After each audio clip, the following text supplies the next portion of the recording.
So you want to retire, and that's great. But here's a question for you. How do you know if you can? Over the next couple episodes, that's the question that we're going to address. Thanks for tuning in. If we haven't met before, I'm Mike Potter, certified financial planner and owner of True Wealth Financial. I believe that retirement should be prosperous, enjoyable, and purposeful. But a lot of people struggle with navigating the path into retirement, and it makes sense. It's complex, confusing, challenging, plus it's all new to you. This show is dedicated to helping Christians create and optimize their retirement plan so that they can retire with confidence. Today, I want to discuss the first step of planning out your retirement, which is defining your retirement. Because if you can solve that, you can solve what you want your retirement to look like, that will put you on the path to help you greatly retire with confidence. So the first step, really, when it comes to all retirement planning, is to define what it is that you want. Said another way, what is your ideal vision for retirement? Proverbs reminds us, where there is no vision, the people perish. And so obviously we don't want that going into retirement. Now, this is often the easiest and at the same time most difficult part of retirement planning. It's the easiest because really you just have to dream. You have to just decide kind of what it is, that blank slate, that empty canvas, right? What it is that you want that chapter of life to look like. But it's the hardest at the same time because it forces you to answer the question, what do you want? Most retirees have been kind of conditioned by external or environmental things where they struggle with really determining what is it that they truly, truly want in this stage of life. So to help us over the next couple of weeks, we're going to do a little case study, a case study of Steve and Sarah Starter, right? They're just starting their retirement planning out. And so we're going to use them as a benchmark to essentially illustrate these next couple steps. So Steve and Sarah, they are 60 years old. They're a Christian couple that have been married for about 38 years or so. They have two children, ages 30 and 28, who also are both married. And they have two wonderful grandchildren, ages 3 and 5, which is really the joy of their lives. I heard at one time, my wife and I, when we just became grandparents last year for the first time, we were over at Buc-ee's and my wife picked up this little beaver onesie thing and the lady behind the counter was checking us out. And Erica ran over real quick and grabbed another thing for our first grandchild again. And the lady was asking us, hey, is this your grandchild? You asked for your first one? Yeah. She said, grandchildren are God's rewards for raising teenagers, which I thought was pretty funny. So our kids weren't actually that bad at teenagers. So how do we start? How do we start with Steve and Sarah here? Well, the first thing we have to do is we have to put a proverbial stake in the ground. Right. And so the idea here is, when do you want to retire? Either a date or an age, just kind of planting the flag, if you will. And obviously, there's nothing magic about that. It could change, it could adjust, but you have to start with some sort of target. So for Steve and Sarah, again, they're 60 years old. They're targeting 65, which is great because that essentially gives them 5 years to create, begin implementing, make the adjustments, make their plan resilient, and optimize it before they go into it. So that's perfect timing for them to begin this process. The next thing we want to do as we define our retirement plan is we want to outlay really the 3 major levels of expenses in retirement. We call them needs, wants, and wishes. And for each category, essentially each heading, each line item, if you will, under that, you want to label it or put a name on it. What do you want to call it? Put a dollar amount associated with it, and then some sort of time frame or duration. So for example, in this year, we want to do this. For every year, we want to have this. For 5 years, we want to have this. And we're going to illustrate this as we go.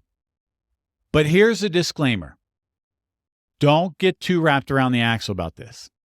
Don't think, okay, it has to be perfect. There is no such thing as a perfect retirement plan.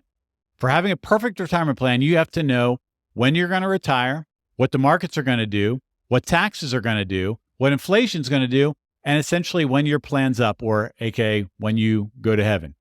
If you know those 5 things, we can build a perfect retirement plan. But my guess is you probably don't know any of those, because I don't know any of those.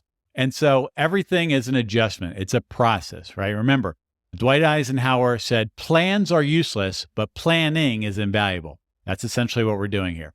So don't get too wrapped around the axle with it. It's going to change. It's going to devolve. It's going to be wrong. You're going to make adjustments, and all of that is okay. You just have to start. And this is the first step, starting out. The first category that we're going to outline is that of our needs, which basically is, what do we need for a basic good life? So under the needs, what we're looking for is, what is the basic things that we need just to have a normal good life? So things in this would include things like basic living expenses. So housing, food, shelter, utilities, basic things like that. How much do you have for groceries? How much do you have for eating out? What is your electric bill, your internet bill, cell phone, right? The basic life. This is kind of your normal, basically monthly expenses. And then sometimes in that, sometimes maybe not in that, you would include things like health insurance. So right now, when you're working, more than likely, your health insurance is payroll deducted through your employer benefits. When you stop working, that's going to go away. So are you going to use COBRA for a while? Are you going to buy health on the health exchange? At 65, are you going to start Medicare, right? So what will be the costs associated with insurance over time? Same with transportation. Transportation will be another thing that goes in here. Do you own a car? If so, how often are you going to replace them? Again, what's the dollar amount associated with them? Do you finance them? Do you lease cars for every, so many years? What's the maintenance on your cars going to be? What's your repairs that you're going to do on cars? Things like that. Again, it's ballpark. You're not going to know specifically, but you're just trying to put that out there. Going back to housing, you're going to have some maybe one-time expenses to account for, or ongoing expenses like real estate taxes. Right? Generally, I pay our real estate taxes every November. So you're going to have that. Homeowners insurance, right? One time a year, you're going to pay your homeowners insurance. You're going to have maintenance that you're going to have to do on your property: lawn care, landscaping, pest control, projects, fixing up stuff, things like that. Other annual expenses you might have is homeowners and auto insurance, right? Emergencies, right? Maybe you want to allocate so much money for emergencies, things like that. From a health perspective, if you're on prescriptions, or you're going to meet certain deductibles, or you're going to have certain co-insurances, or maybe every so many years you have to get procedures done, things like that. All of these things are going in that basic column of basic life. And then there's three other areas that we might want to consider: is hobbies or recreation or fun. What do we do for that from a spending perspective? Travel, basic travel, not an exorbitant travel, just kind of basic travel. And maybe some giving, some gifts to families, friends, coworkers. Could be church giving, charitable giving, causes giving, things like that. So gifts that you're going to get, Christmas, birthdays, things like that, as well as your overall giving that you do. So for Steve and Sarah, what that looks like, again, just as to illustrate this, is their basic expenses, or basically monthly expenses, including the giving that they do at their church, is about $4,000 a month. That's also inclusive of their medical insurance that's currently getting deducted from Steve's paycheck. At 65, they're going to transition to Medicare, original Medicare, with a drug plan, Part D plan, and ideally today, if it's still available, G plan supplemental. So that's kind of their plan on medical. They have a desire to get a new car every 5 years, trading in their current car that they have, and they anticipate that in today's dollars, the new car would be about $25,000. Their home is already paid for, so they don't have a mortgage, so that's good. Their real estate taxes are about $2,400 a year. Their homeowner's insurance is $1,500 a year, and they want to include about $3,000 of home maintenance. Their auto insurance is about $300 a month, so $3,600 a year. Steve still has a life insurance policy that's good for about another 7 years that costs $1,200 a year. And Steve also has disability insurance that costs about $1,000 a year that will stop essentially at retirement. Once he stops working, that will stop.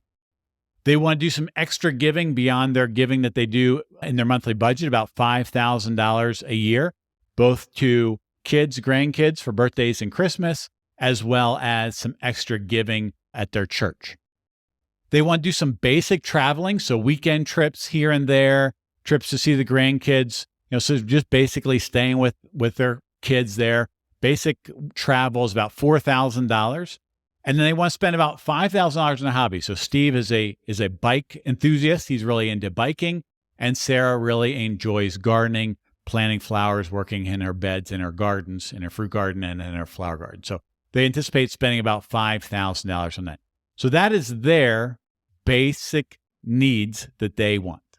So this then brings us to the wants, the extras in life, if you will, right? So if your basic needs is the bowl of ice cream, the scoop of ice cream from Culver's or whatnot, the extras is the toppings. It's the hot fudge. It's the caramel. It's the whipped cream. It's the cherry on top. It's the nuts. It's the things like that.